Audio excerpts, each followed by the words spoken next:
90 શબ્દ ઝડપ. પ્રતિવાદી તરફે વિદ્વાન વકીલશ્રીએ આંક 190થી લેખિત દલીલ રજૂ કરી છે. તેમાં મુખ્યત્વે એવી રજૂઆત કરી છે કે વાદીએ બદ ઇરાદા સાથે આ દાવો દાખલ કરેલ છે તેમજ દાવાવાળી મિલકત પૈકી દુકાનની સંપૂર્ણ કિંમત લઈને વાદીને વેચાણ આપવા ઈચ્છતા હતા. તે મુજબ વાદીએ તમામ રકમ ચૂકવી આપવાની હતી. આ રકમ પૈકી ₹51,000નો ચેક જે તે સમયે આપ્યો હતો અને બાકીની રકમ ચૂકવેલ નથી. વાદી ગ્રાઉન્ડ ફ્લોરની જગ્યા પડાવી લેવાના ઈરાદાથી ખોટો દાવો લાવેલ છે.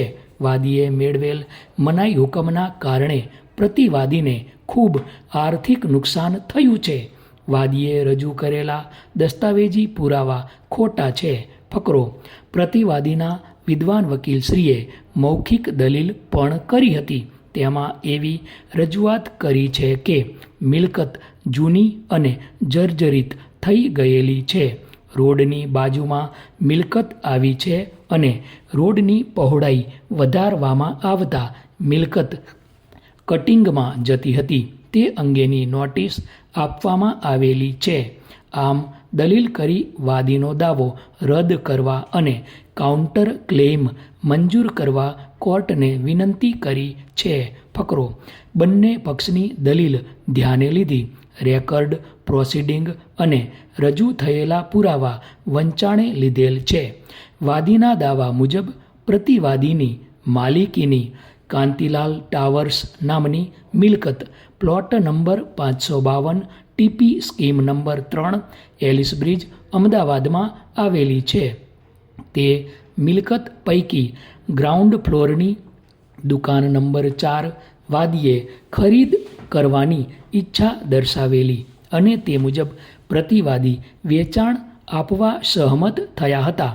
વાદી પાસે ₹51,000 અવેજ પેટે સ્વીકારેલ અને લેટર હેડ ઉપર તે અંગેનું લખાણ કરી આપેલ.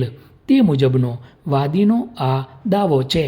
પ્રતિવાદીએ તે હકીકતનું ખંડન કરેલ છે કે વાદીએ રજૂ કરેલ લેટર હેડ ઉપરનું લખાણ દુકાન વેચાણ આપવા અંગે કરી આપેલું.